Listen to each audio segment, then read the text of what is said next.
Good morning. This is Kenneth with the Advancing Equity Coalition, and I'm super excited to be joined by our coalition partner, Integrated Schools, and here representing them is Bridget Jernander, founder and co-lead of the Minneapolis chapter of Integrated Schools Minneapolis. Bridget, how are you doing today? Good, Kenneth. How are you? I'm doing well. Thanks for asking. So we are here today to talk about one of our other 6 priorities in this upcoming school board election. And again, as a reminder for folks, we have academics, student well-being, special education, multilingual learners, teachers of color, and financial management. And so today we'll be focusing on financial management for the district. And it is a fun and confusing topic. So I am very happy to have Bridget join me in discussing this. But Bridget, do you want to tell us a little bit first before we get into it about Integrated Schools Minneapolis and what led you to found Integrated Schools here? Sure, thanks. So Integrated Schools is a national grassroots organization.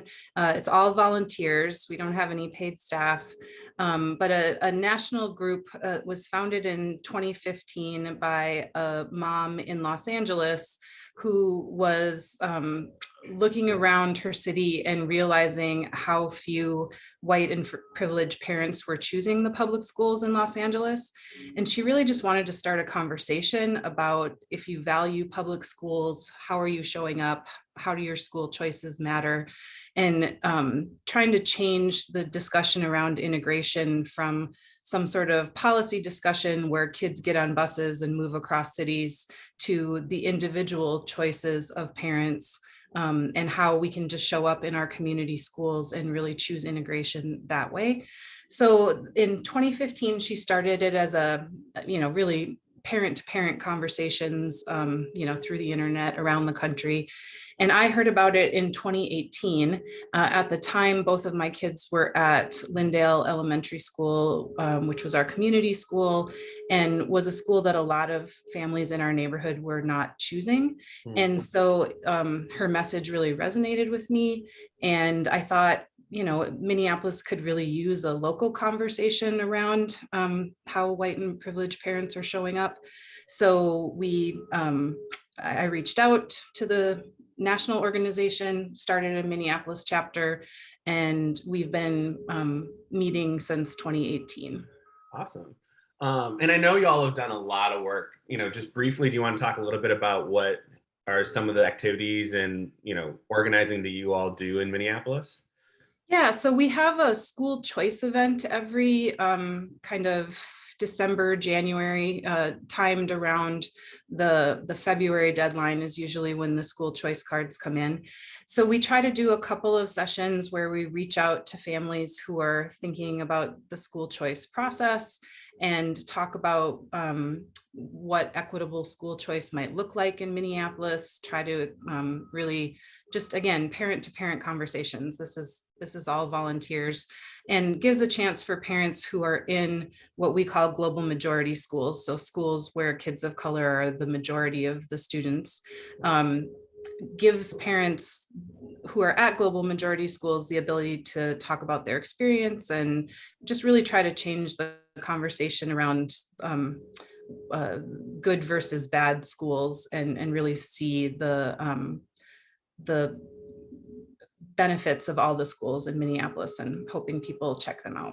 So we do the school choice fairs, and then we have ongoing workout groups where parents are, again, trying to think about how to build a healthier culture in Minneapolis public schools, how parents show up, how we try to not hoard resources to our one school, what it means when our district has such disparities, and how we think about that from an equity standpoint. So again, it's a lot of talking that we hope is translating into action and different decisions at the school level.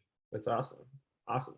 Well, yeah, thank you for sharing that in that context. And so, I'm really excited to engage in this conversation around financial management with you, especially because of some of your experience, one, just following the district over a number of years, but then also so many years. Then also just because of your experience on site councils and how that budget conversation breaks down for school level conversations as well. And also, some of the work that you're doing in terms of, changing and helping people think about school choice within Minneapolis public schools and how that impacts, resources and how resources flow across the district. So yeah, I'm really excited about that. And so I wanted to start, with kind of the first idea for Minneapolis public schools when it comes to the financial management conversation. And the first place where people usually start when it comes to some of the challenges Minneapolis public schools is facing with its budget is enrollment. Mhm. Um, and so I wanted to just, start the conversation there, especially again with the work that y'all are doing. What stands out to you about the enrollment conversation and what folks need to know heading into this election about enrollment and how it relates to the district budget? Yeah, enrollment is obviously very tied to the budget because the students in the district have dollars that are connected to them.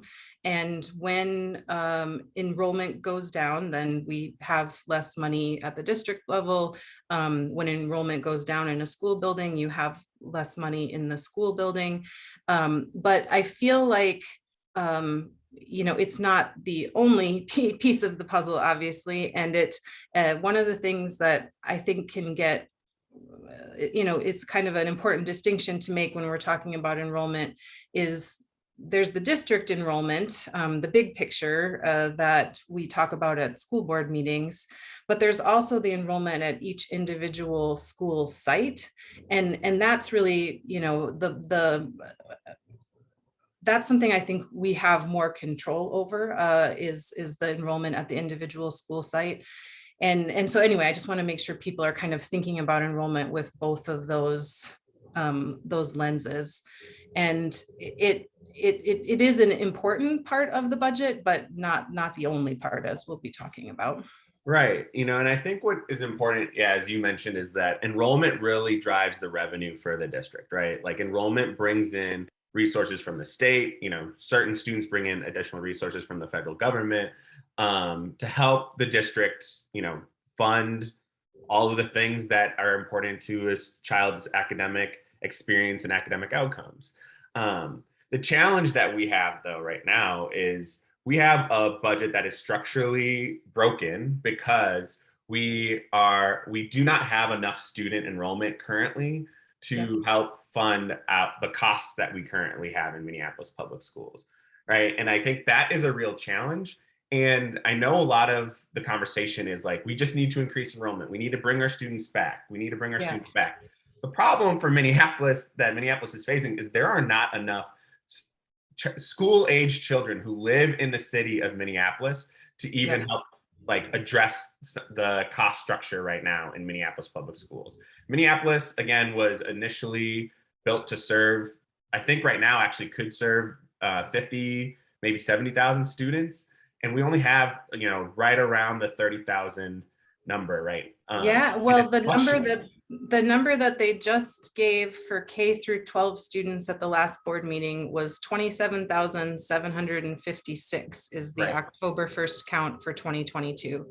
And so being that far under 30,000, when, like you said, we have buildings that could have at least 50,000 students in them, we really have a structural gap. And like you said, not even enough kids, even if everybody chose Minneapolis public schools for the buildings we have. Right. And so I think, one thing to really understand about the financial issues, and as you're engaging with candidates around these issues, is when they say, like, we'll just bring students back, we'll just bring students back, that isn't actually going to solve all of the kind of the issues of the Right. budget and our financial management. And so we have to look at other ways to help balance this budget, to structurally fix this budget. And the next thing that folks usually talk about is around state funding. Like the state just needs to pour in more money into all of public education. And especially when looking at funding special education, funding multilingual learning. We know that there are deep inequities there. But just overall, the state has not kept up with the promise of fully funding public education. And so, Bridget, I'm just curious, what are your thoughts when you hear that conversation and it gets going? Yeah, I think this is a lot of ands, right? We need more enrollment and we need more money from the state, and we should advocate for that. Really, everyone should be advocating for that, especially reaching out to any relatives who live outside the metro area and advocating for that, since our legislators aren't always able to push the ball by themselves. But yes, it's an but lots of ands and buts. But I think that when you look at the budget gap that our district is facing, this year it's, I think, $86 million. Is that about right? Uh, And it's only going to get larger. That's because of inflation, because teachers' salaries need to keep going up and trying to keep pace with inflation. That gap is just going to keep growing. We hope the state steps in and fills in as much of the gap as possible, but it's really at the $86 million level.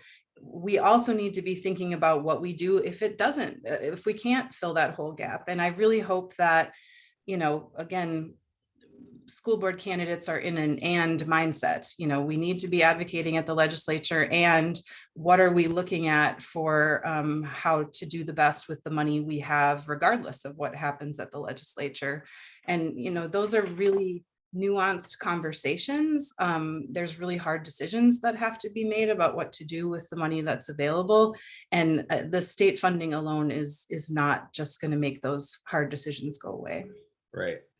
And I think that it's such a hard conversation, especially for candidates to have as they're running, to say, like, we need to maybe look at how we're spending money in the district, because we cannot continue to spend in the way that we're spending when we have revenue that continues to go down. And maybe we'll have a windfall of money come from the state, but we've also been begging the state to give up more money under democratically controlled legislatures, Republican controlled legislatures, right?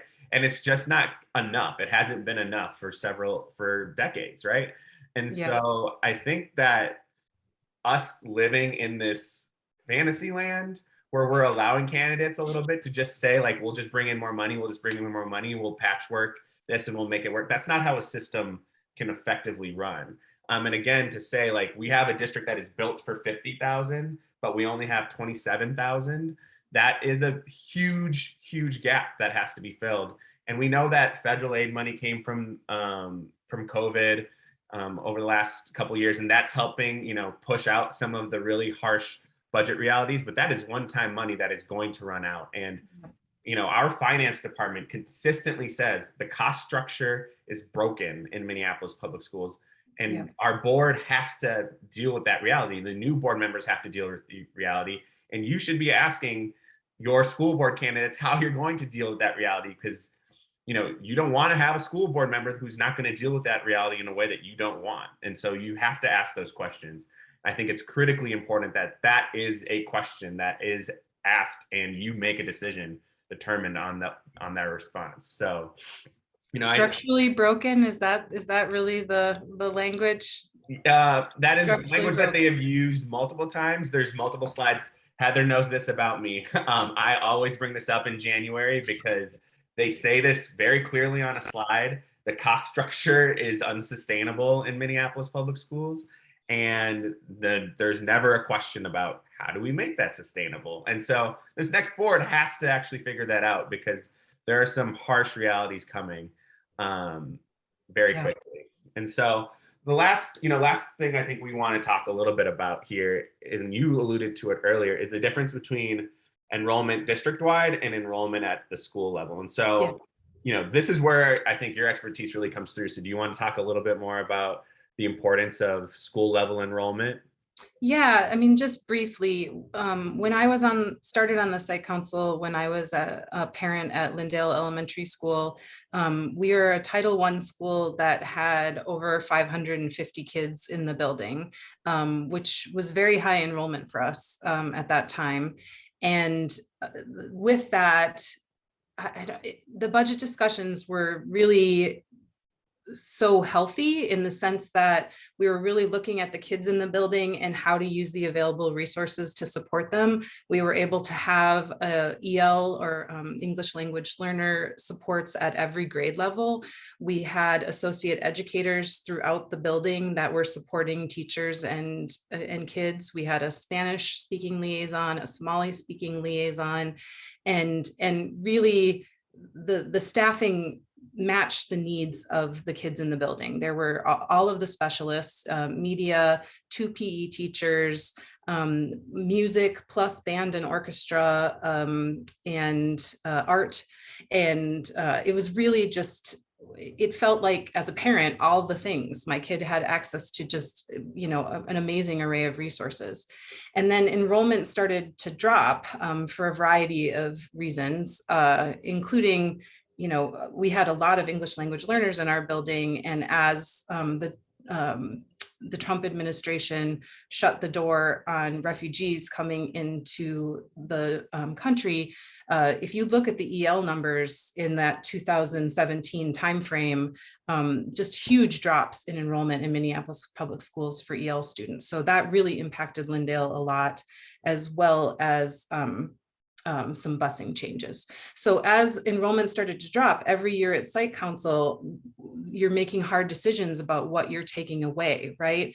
And one of the things we lost was the Spanish liaison. So then Spanish families don't feel supported and that enrollment drops, and it becomes this self kind of perpetuating cycle where you lose a resource, you lose the families. And so the drop of the money exacerbates the drop in enrollment. And seeing that at the site level where we got, into the a drop of into 350 students. So just huge, multi-million-dollar budget cuts at just one site. And it was so painful to see that it gets me thinking a lot about what is a healthy enrollment number. What do we need to have in our buildings in Minneapolis so that kids have access to all of the specialists they need, all the supports they need, social workers, and other things that make a really healthy school environment, and where teachers feel supported and like they can really do their jobs. And so, I just don't think that we should be budgeting for buildings that have fewer than, maybe 400. I'm not exactly sure where to draw that line, but at least 400 students in an elementary school.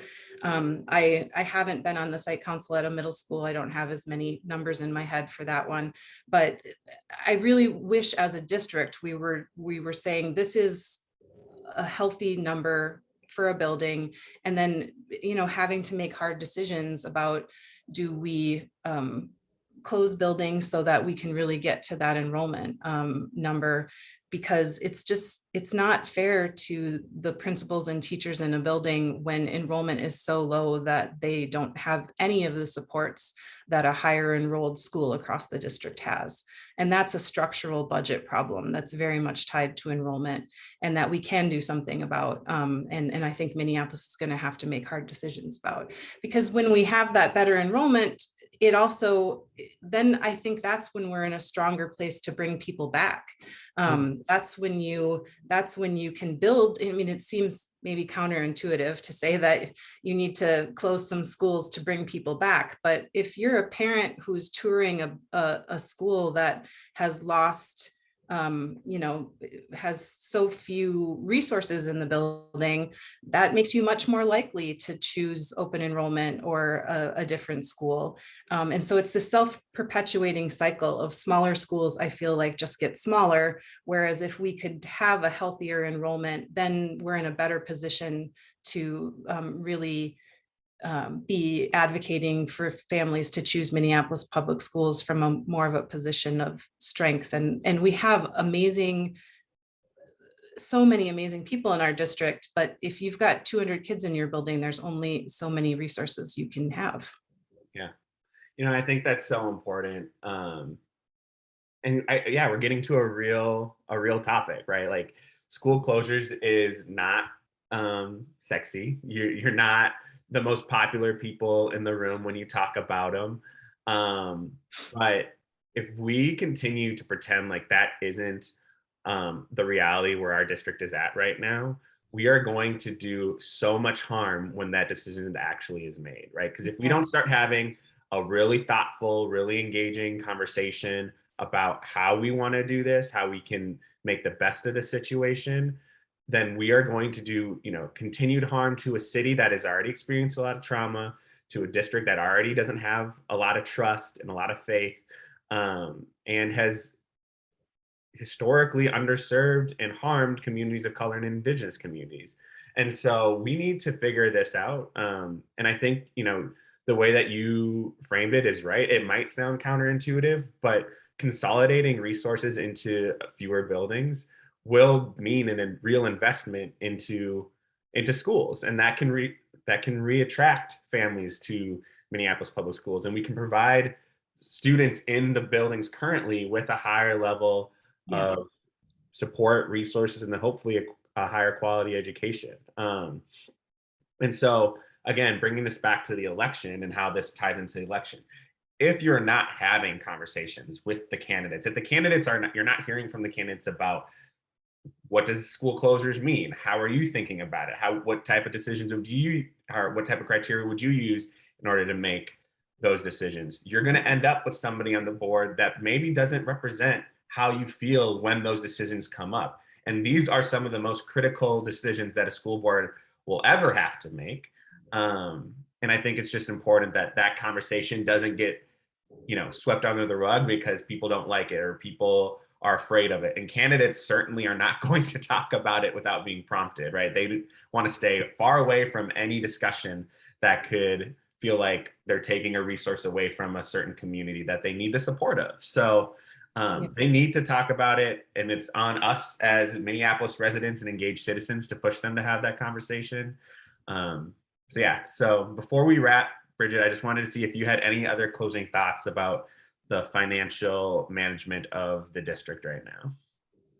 Yeah, I don't know, the more we talk about this, the more I think that there's something about budget documents that make you feel like this is just a math problem to be solved. Mm, And it's really not a math problem. It's a values discussion. And I really hope that the school board candidates are able to articulate, when faced with the hard decisions we have in Minneapolis with the budget gap and possible school closures, what are the values that are going to drive them, and then the math flows from there. So yeah, it's really critical, important work.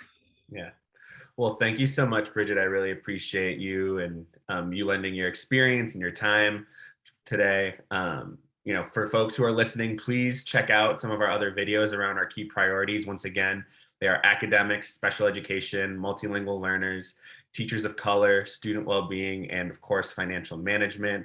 Check out our other videos, check out some of the resources that we've been putting out, and make sure you go vote on November 8th or before, for school board especially, because this election is so critical to the future of Minneapolis public schools and the future of our city. So take the time to be diligent about who you're going to select for school board, and don't just show up on election day and not recognize any of the names. So thank you all for listening, and I hope you have a great rest of your day. Bye.